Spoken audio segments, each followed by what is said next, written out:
video is a demonstration of straight stitch, also known as running stitch, the most basic and versatile stitch in embroidery.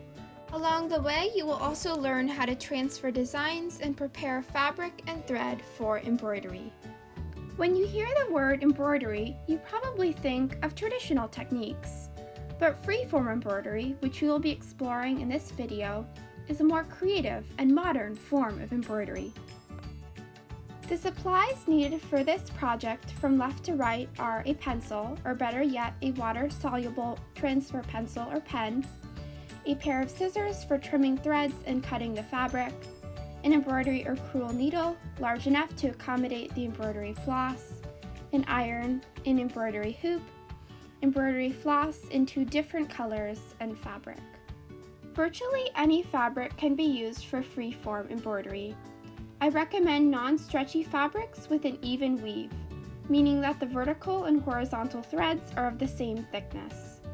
You could definitely do a design in delicate fabrics like lawn or silk, but I would also recommend more robust fabrics such as linen twill, calico, or muslin, or even repurposed table linens for your first project.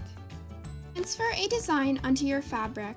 The easiest method is to hold the design paper and fabric up to a window or light box and lightly sketch the design using a pencil.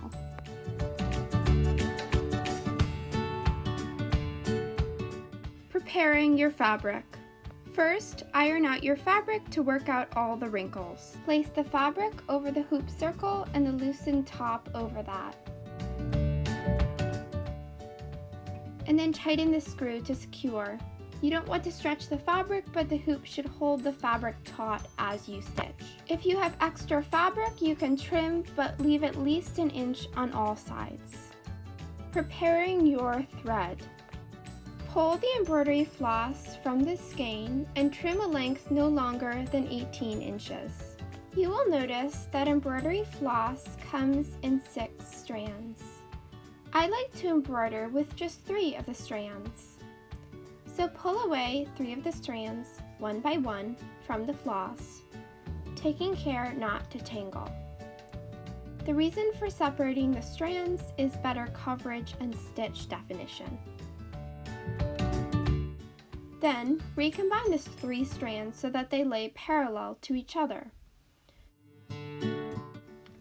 Thread all 3 strands through the eye of an embroidery needle and tie a loose double knot at the other end. Now let's learn the running stitch. There are 2 methods. You can see the stabbing method on the left and the sewing method on the right.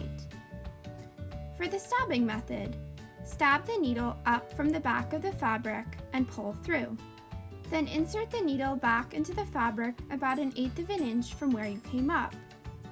Pull the floss all the way through and carry the needle up again. Each stitch should be the same size, about 1/8 of an inch, and you will notice that both the front and the back of the fabric look the same.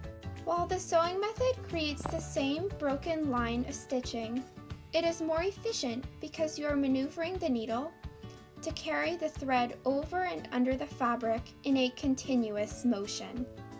You can create multiple stitches on the needle before pulling the thread completely through. Continue in this way, going up and down, around the wing of the butterfly. Each stitch should be the same length and an even tension. When you are finished, weave the ends of the embroidery floss through the back of the stitches that you created.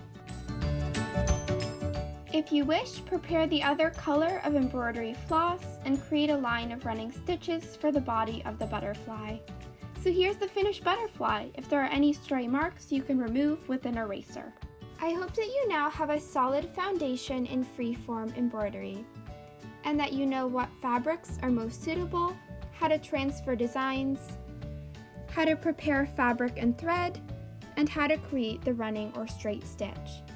Running stitch is the basic component to many of the stitches shown on the screen, including cross stitch, stem stitch, and ermine stitch.